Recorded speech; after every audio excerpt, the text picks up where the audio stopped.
To ask people to choose God as an explanation over science is, in technical terms, a category mistake in philosophy.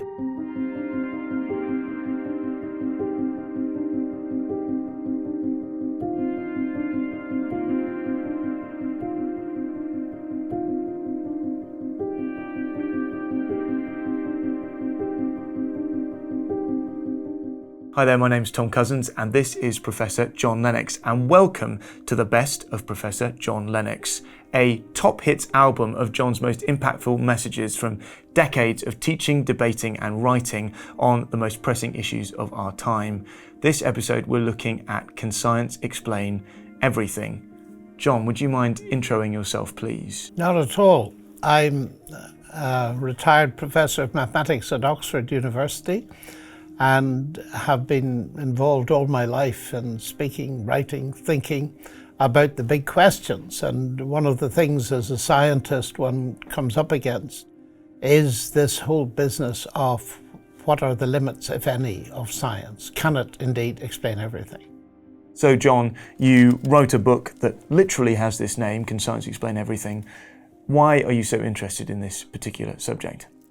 Well, for a simple reason that the idea that science can explain everything is very dominant, particularly in the West and particularly in the university and the academy. And we call it scientism. And it basically is saying science is the only way to truth. Now, I happen to like logic as a mathematician. And I remember first thinking about this and feeling there's something odd about that very statement. Science is the only way to truth, because it's not a statement of science. And if science is the only way to truth, then if this is true, it's false at the same time, which means that it's logically incoherent. So it's very important to ask the question, just what is its reach? It clearly is logically incoherent to say it tells us everything, but there must be more reason than that to reject that claim. Does science have any limits? Now, there's a very famous Oxford Nobel Prize winner called Sir Peter Medawar, and he wrote a marvellous book about advice for a young scientist.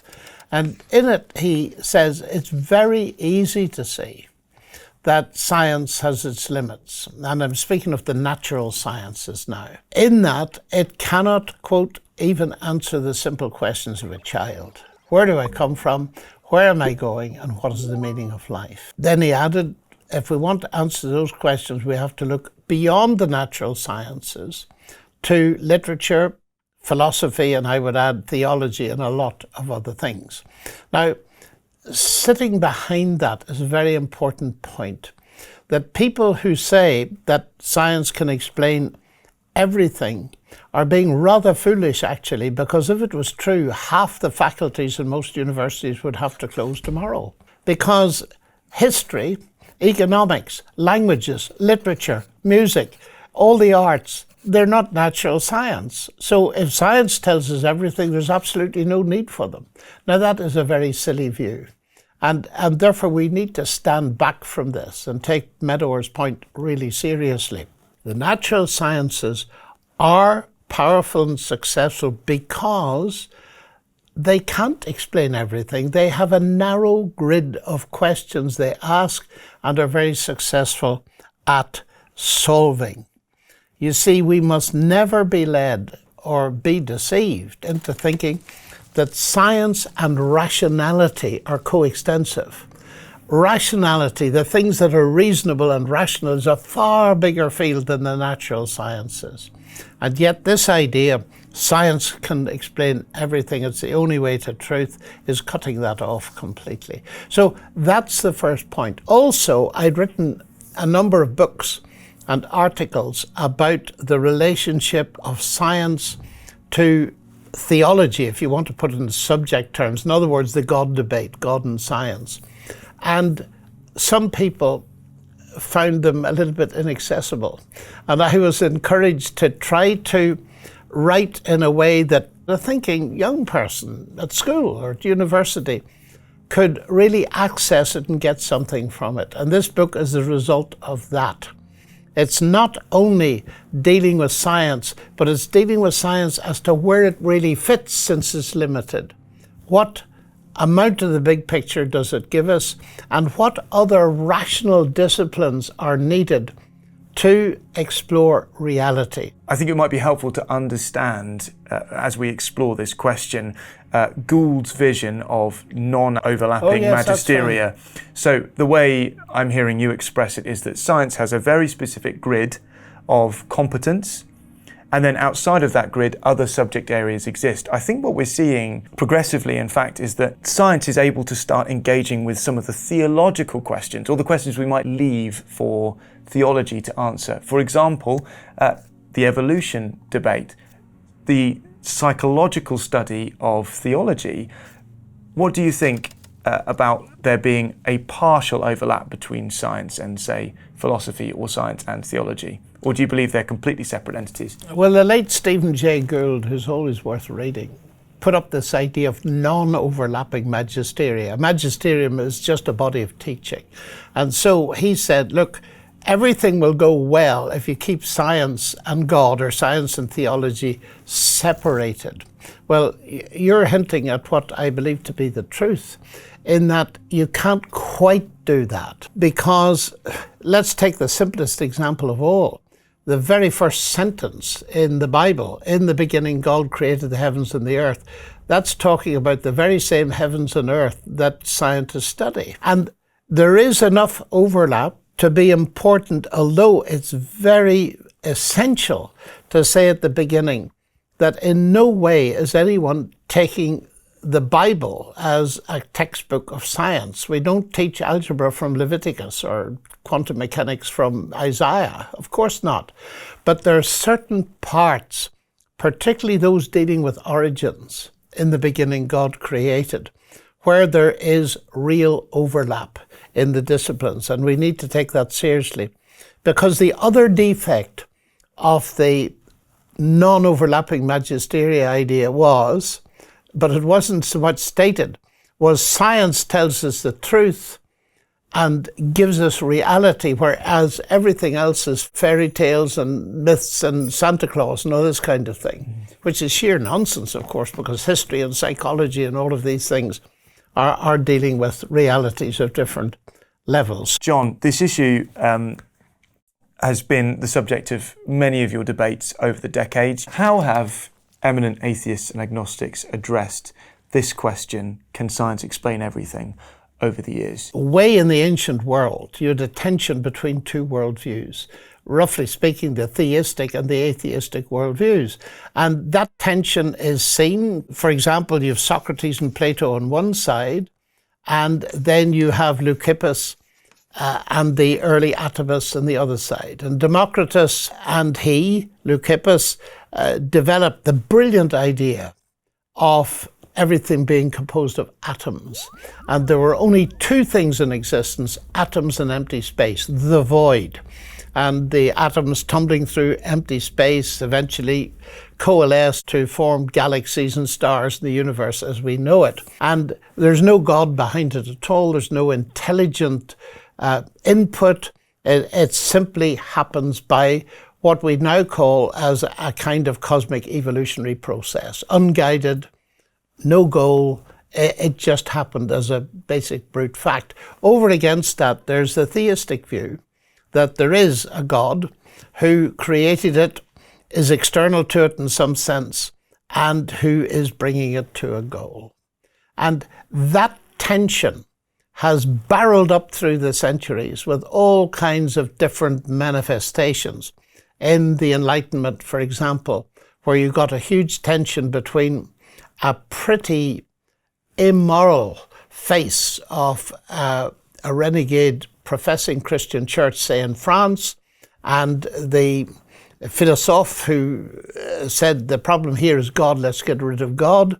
That carries over into England. Now I'm being very simplistic here, but it's basically that. So you had then the famous debate in Oxford, in the Natural History Museum, between Huxley and Wilberforce, Bishop Wilberforce. And Huxley was on a crusade to get rid of amateur clerical scientists. He wanted churches to be turned into temples of Sophia, the goddess of wisdom, and wanted to get rid of these people. Now, when you analyze that, the iconical way of taking it is the wrong way, and that is, this is a war between science and religion. It isn't. It actually was very much a social thing and also driven by an atheistic worldview.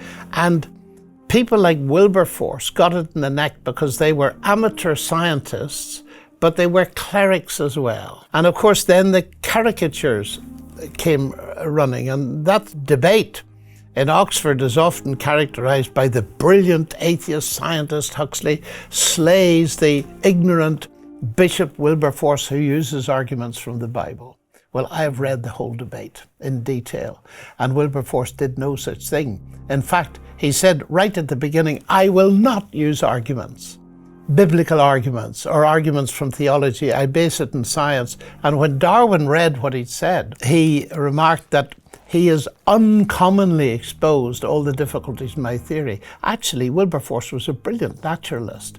So that this gets all distorted, and unfortunately the distortion remains. So very often people say to me, of course I can't believe in God as a scientist. That was settled long ago between Huxley and Wilberforce. So there's that difficulty. Then compounded on that is the much more recent problem, illustrated by Dawkins, Richard Dawkins, and the late Stephen Hawking, where they present us with this idea that you have to choose between science and God. You see, Stephen Jay Gould, we referred to earlier, non-overlapping magisteria. There are two bodies of teaching, and there are serious people on both sides, and we can have both. Just don't mix them. But now the next step is to say, look, you've got to choose between the two. Now, I at first couldn't understand that. Why choose between science and God? And what I came to in the end as a moment of, I'd call it almost enlightenment, was to see what the problem was. And the problem was twofold. There was a confusion, believe it or not, about the nature of science and a confusion about the nature of God. Now, here are these atheists saying you must choose between science and God, because as Dawkins says in his book, The God Delusion, God is put forward as the same kind of explanation as science is putting forward, and is in the end a God of the gaps. Putting that very crudely, it says, oh, look at this phenomenon in nature, I can't explain it, therefore God did it. Now, just a moment, because that represents a sheer misunderstanding of the nature of God. That's talking about Greek gods. And this is hugely important, because the ancient Greeks, things they didn't understand or feared, like thunder and lightning, they postulated a God behind them. Come to Oxford University, do the first lecture in atmospheric physics, and those gods disappear. And this is what both Dawkins and Hawking and many others think that I as a Christian believe. My God is a placeholder covering ignorance, and science will soon explain everything and get rid of God. Well, I would concede gladly that science has got rid of a lot of false gods. But you see, what they think is totally wrong is the nature of the God of the Bible. I sometimes amuse myself by saying to people, have you ever read the first sentence in the Bible? In the beginning, God created the bits of the universe that we don't yet understand. And of course people laugh. It doesn't say that. In the beginning, God created the heavens and the earth. That is everything. The bits we understand, the bits we don't. Now here's the interesting thing. It's the bits we do understand that I believe point to the existence of God.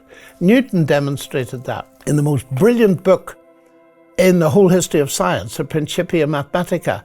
And he had his law of gravitation, a lot of other stuff as well. And when he discovered that, he didn't say, wonderful, I don't need God now, I've got a mathematical law. No, he actually said, I hope that this book brings thinking people to see that there's a deity. Because of course, he was saying, look what a genius God is, who did it this way. And I often say to people, look, who understands a Rembrandt painting better? An ignoramus like me or somebody who studied painting? The person who studied painting can see much more in the genius of the Rembrandt who did it that way than I can. It's exactly the same. So that's the first major point I would make. The God of the Bible is not a Greek God. There was a brilliant academic, again in Oxford, called Werner Jaeger, and he wrote a book on the Greek gods, and he said this, which I found very important. The huge difference between the Greek gods and the God of the Bible is that the Greek gods were descended from the universe. In other words, they were products of the primeval soup or chaos. Whereas, he said, the God of the Bible created the universe. That's a profound difference. That's point number one in there. The second point is easier. It's simply to say that to ask people to choose God as an explanation over science is, in technical terms, a category mistake in philosophy.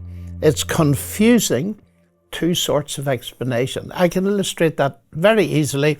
Let's imagine we're looking at a kettle and it's boiling. Why is the water boiling? Well, because the heat energy is being transferred from the gas flame through the kettle, agitating the molecules of water, and it's boiling. Well, we could say that, or we could say it's boiling because I'd love a cup of tea right now. I expect you would too.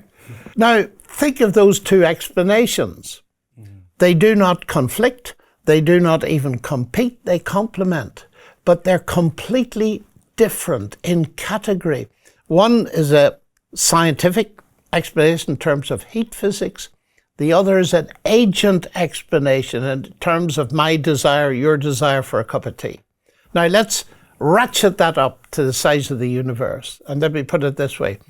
God no more competes with science as an explanation for the universe than Henry Ford competes with automobile engineering or physics as an explanation for the motor car. And when I put that to kids as young as 10 and ask them, please choose between Henry Ford and automobile engineering. But sir, you need both. All the hands go up. I wish some professors could see that, because it really is a serious mistake to confuse the categories here. That the God explanation is an overarching meta-narrative into which science fits. It doesn't compete. So one of my main arguments here is to say we need to be very careful about understanding the nature of explanation. So, as I understand your explanation, science answers the how category of questions. Religion might answer the why category of questions. But I would argue from our earlier conversation about partial overlap, there are some areas that you would say both categories overlap. And actually, I think you would make some arguments from science that God, in fact, exists. Oh, sure. But let's take the how and why first. You're substantially right.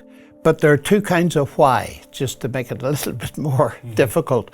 There's the why of purpose. Science cannot answer that. But there's the why of function. Why is this bit there? And you can often have a scientific explanation, particularly in biology and physics and so on. Why is something there? That's the why of function. And that really belongs to the how side. So that's absolutely right. But the next thing is there evidence within science itself that is the results of science that would point towards God? If I step back from your question, Tom, for a moment, it seems to me there are three areas connected with science that point to the existence of God. One's the history of science. The next is the nature and philosophy of science, like I've just explained, the nature of explanation. And the third that you've just asked about is the results of science. I think it's worth saying something about it, the history, if you don't mind, at the beginning, because it's the easiest thing of all. And that's the fact that the early pioneers of modern science, virtually without exception, Galileo, Kepler, Newton, Clerk Maxwell, Faraday, and a whole lot of others, were all believers in God. And historians and philosophers have looked at that, and they've come up with the thesis, with nuances of course, but by and large they agree that there's an intimate connection between the biblical worldview and the rise of modern science in the 16th and 17th centuries, which was beautifully explained by C.S. Lewis. Lewis wrote this: men became scientific because they expected law in nature. and the expected law of nature because they believed in a legislator, a lawgiver.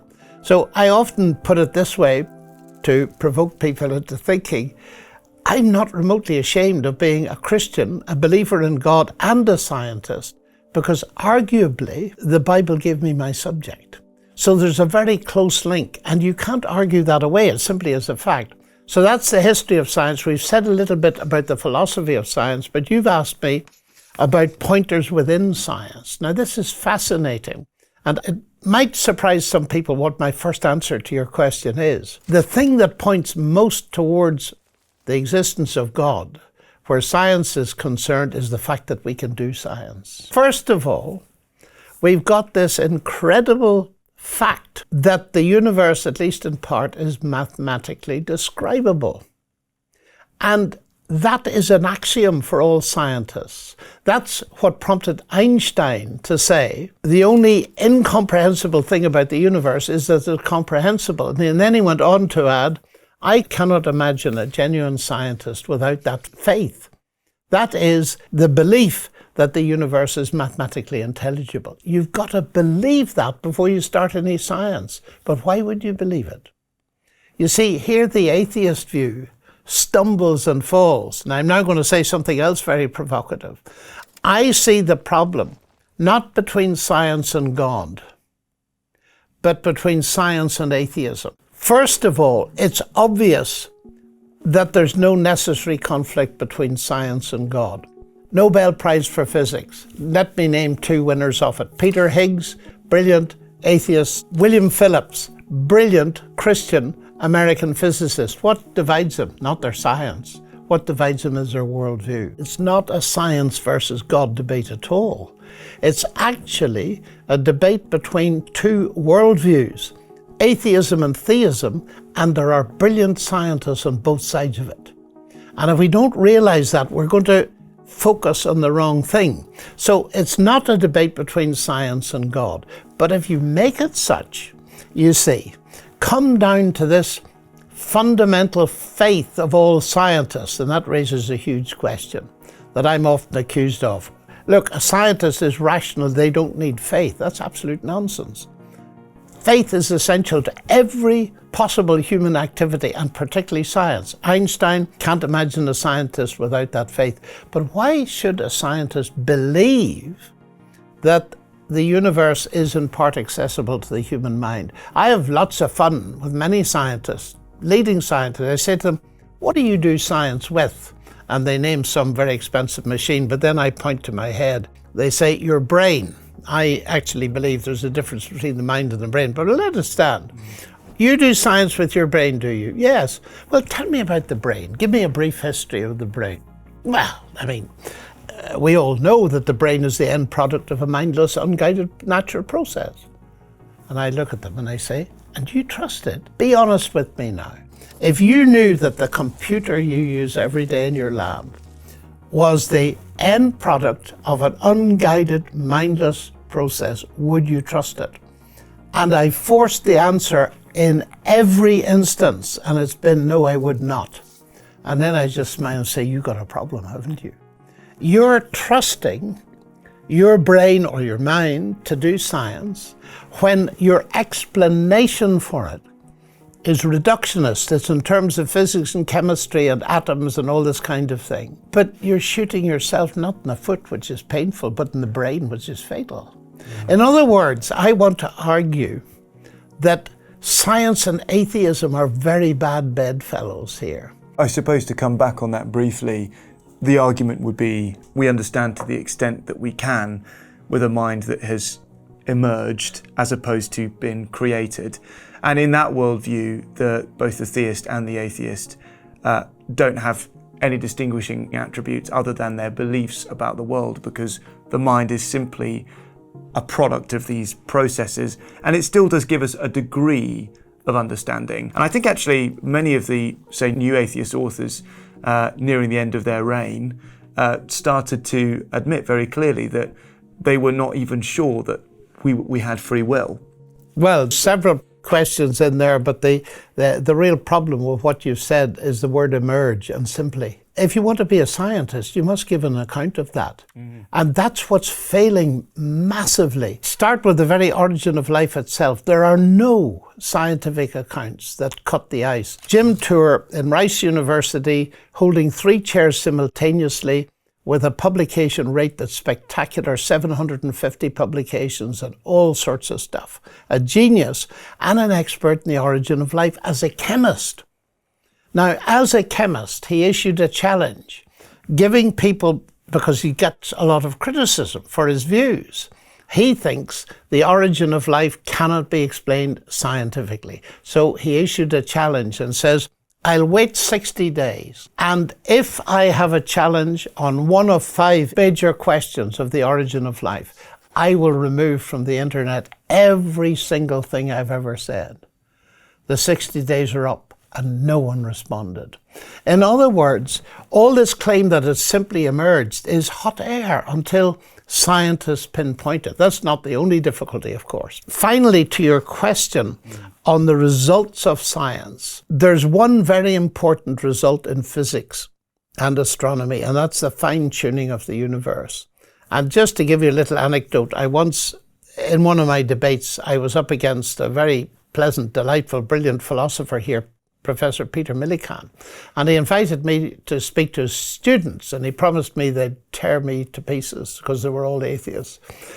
And he said, I hope you're going to use the best argument against atheism that I know. Well, I said, Peter, if you tell me, I'll use it. Well, he said, if ever I was to become a Christian, it would be at least partly on the basis of the fine-tuning of the constants, the physical constant of the universe, because he said that is a fact. We all see it. But the attempts are made to explain it. Hawking says we got to do something. And of course, you get various attempts. But I still believe, with my former teacher of quantum mechanics, the late Professor Sir John Polkinghorne, that the explanation in terms of a God who designed the world is very much better than the explanation in terms of a multiverse, an ensemble of an infinite number of universes that are totally inaccessible to us. I find impossible to believe in that view. It doesn't prove, of course, the existence of God, and that's important. You only get proof in pure mathematics, which is my field, but you can get evidence. I can't prove mathematically or scientifically that my wife loves me, but I'd stake my life on it because there's evidence for it. Just to summarise, so you're saying there, for you, some of the overlaps that are in favour of the Christian message are, firstly, the history of science, secondly, that the universe is intelligible, yes, and thirdly, that the universe is finely tuned. Yes. And the best explanation out of the bag is that God tuned it that way, created it that way. Yes, and I'd prefer an explanation that makes sense to one that doesn't, to put it very bluntly. I think this statement, can science explain everything, has huge implications on morality or understanding of morality. Could you tell us a bit about how you believe our understanding of the answer to that question, can science explain everything, should govern our ethical decision making? Well, the interesting thing about that question is that that's precisely the one thing that science cannot explain, is ethical and moral norms. Einstein again said, you can talk about the ethical foundations of science, you cannot talk about the scientific foundations of ethics.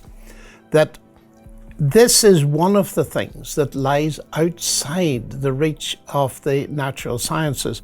Einstein realized it, so did the famous American physics Nobel Prize winner, Richard Feynman. He said the laws of nature don't come with a moral norm attached to them, by which I think he meant that if you give your aunt strychnine, it'll give her an uncomfortable day, it'll probably kill her. But the laws of nature, that fact won't tell you whether it's right for you to do so, to get your hands on her property. You know, the ethics are not within the laws of science. Now, I know there have been recent attempts to bring them in, notably by Sam Harris, but it's a sleight of hand. If you investigate it, as many philosophers have done, you'll find he smuggles the ethics in front-loaded, so he's not explaining ethics through science. Where science can help us with ethical decisions, though, that is an important side angle on this. Science can tell us what this stuff can do, but it won't tell us whether we should implement it in various directions, the ethics has to come from somewhere else. Now, this is a huge topic in philosophy, in moral philosophy, and I'm going to cut it very short. A fully deterministic universe has no moral content whatsoever. And it's interesting to me, it has been for many years, that Richard Dawkins essentially conceded that totally. He says, and I'm quoting it roughly, "This world is exactly what you'd expect to find if at bottom there's no good, no evil, no justice. DNA just is, and we dance to its music." So that's a logical consequence of his atheism, to banish ethics completely. But you see, we know that we're moral beings. We know there's good and evil. And as the philosopher John Mackey of Oxford, who was an atheist, said, if you admit that there are absolute moral standards, you've got a very short route to the existence of God. And I simply say, okay, good then. Let's test that. Have you ever met any sane person that believes that torturing babies is good? No. So there are absolutes. And we all believe in them, of course. There are many absolutes. So it seems to me, therefore, that if you start believing, can science explain everything, you're going to end up atheistic, and you're going to end up emptying the universe of the moral meaning you desperately need and want.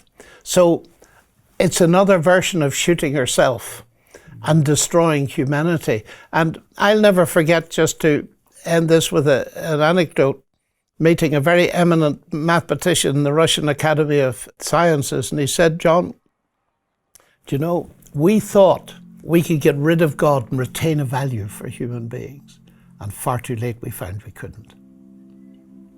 I want to loop us back to the original question, can science explain everything? And I want to take us more into the philosophical space. John, can you explain to us a little bit about Aunt Matilda, please? The little analogy about Aunt Matilda is designed to explain in simple terms that science is limited. Science is powerful, yet it's limited. The idea is simply this: suppose my Aunt Matilda, a fictitious aunt of course, has made a cake, and she brings it into a room full of Nobel Prize winners.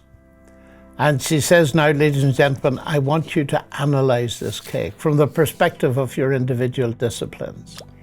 So the biochemists look at its nutritional value and all this kind of thing. The chemists look at the elements and compounds out of which it's composed. And the physicists essentially dissolve it into atoms, molecules, quarks, leptons, everything else. And we now imagine that they've each given a full description of the cake in terms of their own individual disciplines. And then she smiles at them and she says, "Just before you go, now tell me why I made it. Now you physicists tell me." The physicist has got to say, "Sorry, I can't." And the chemist the same. You can't tell it from chemistry, you can't tell it from biochemistry or biology. In fact, you'll never know unless she reveals it to you. Now here's the interesting thing. It's a very simple analogy. When she reveals it, how's she going to do that? Usually by speaking. Now that would shut off your reason when she reveals it, because you use your reason on what she says to see if it makes sense. And if she says, "I made it for the man in the moon," you may begin to suspect her sanity. But if she says she made it for her nephew John Lennox over there, you might be inclined to believe her. Now let's ratchet that up to the size of the universe. You can analyze it scientifically. But chemists, physicists, biologists will not be able to say why it was made, or indeed if there's any purpose behind it. The only way we'll get to that is if there is a maker, and if that maker reveals it to us. Now the claim, the biblical claim, is that there is a creator and he has revealed it to us. He has spoken in words and we can use our reason on them. I use that illustration to explain the difference between reason and revelation. Stand back from the whole thing. I believe there are at least two ways of understanding the world around us. The first is by looking at nature. the sciences. The other way is by having things revealed to us that the sciences cannot reveal. The late Lord Jonathan Sacks, the chief rabbi of the UK, put it beautifully. He said, science takes things apart to see how they work. Religion puts them together to see what they mean. The father of modern science, Bacon, used to say God has written two books, the book of nature, the book of his word. And a wise person would be seen to be studying both of them.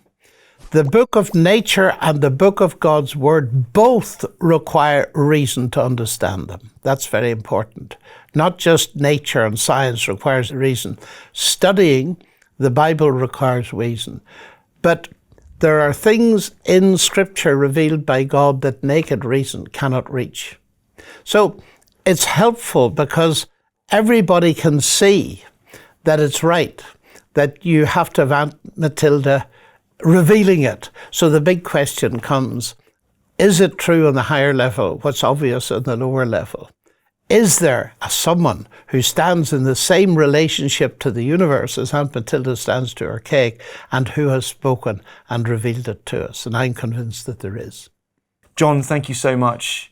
It's been such a wonder hearing from you, and thank you also for listening. This has been the best of Professor John Lennox. Bye.